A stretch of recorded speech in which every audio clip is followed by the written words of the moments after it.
ಉಡುಪಿಯ court road ಬಳಿ cinema ಶೈಲಿಯಲ್ಲಿ ಅಪಹರಣ ನಡೆದಿದ್ದು ಉದ್ಯಮಿಯೊಬ್ಬರನ್ನು ಕರೆದೊಯ್ದ ದುಷ್ಕರ್ಮಿಗಳು ಸುಮಾರು 1.99 ಲಕ್ಷ ರೂಪಾಯಿ ದರೋಡೆ ನಡೆಸಿದ್ದಾರೆ. ಇಲ್ಲಿನ ಗ್ಲೋಬಲ್ ಟೈಮ್ ಟ್ರೇಡರ್ಸ್ ಕಚೇರಿಯ ಅಶೋಕ್ ಕುಮಾರ್ ಎಂಬುವರನ್ನು ದುಷ್ಕರ್ಮಿಗಳು ಅಪಹರಣ ನಡೆಸಿದ್ದಾರೆ. ವ್ಯವಹಾರದ ಮಾತುಕತೆಯ ಹೆಸರಿನಲ್ಲಿ ಇನೋವಾ ಕಾರಿನಲ್ಲಿ ಕರೆದೊಯ್ದು ಕಿಡ್ನಾಪ್ ನಡೆಸಲಾಗಿದೆ. ಆರಂಭದಲ್ಲಿ ನಿರ್ಜನ ಪ್ರದೇಶಕ್ಕೆ ಕರೆದೊಯ್ದು ಬರೋಬ್ಬರಿ 70 ಲಕ್ಷ ರೂಪಾಯಿಗೆ ಬೇಡಿಕೆ ಇಡಲಾಗಿತ್ತು. ಬಳಿಕ ರೆಸಾರ್ಟ್ ಒಂದರಲ್ಲಿ ಕೂಡಿ ಹಾಕಲಾಗಿತ್ತು.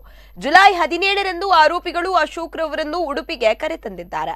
ಬ್ಯಾಂಕಿನಿಂದ ಬಲವಂತವಾಗಿ ಹಣ ಪಡೆಯಲು ಕರೆತರಲಾಗಿತ್ತು. ಈ ವೇಳೆ ಹಣ ಪಡೆಯಲು ತೆರಳಿದ ಸಂದರ್ಭ ಅಶೋಕ್ ಅವರು ಬೊಬ್ಬೆ ಹಾಕಿದ ಪರಿಣಾಮ ದುಷ್ಕರ್ಮಿಗಳು ಪರಾರಿಯಾಗಿದ್ದಾರೆ.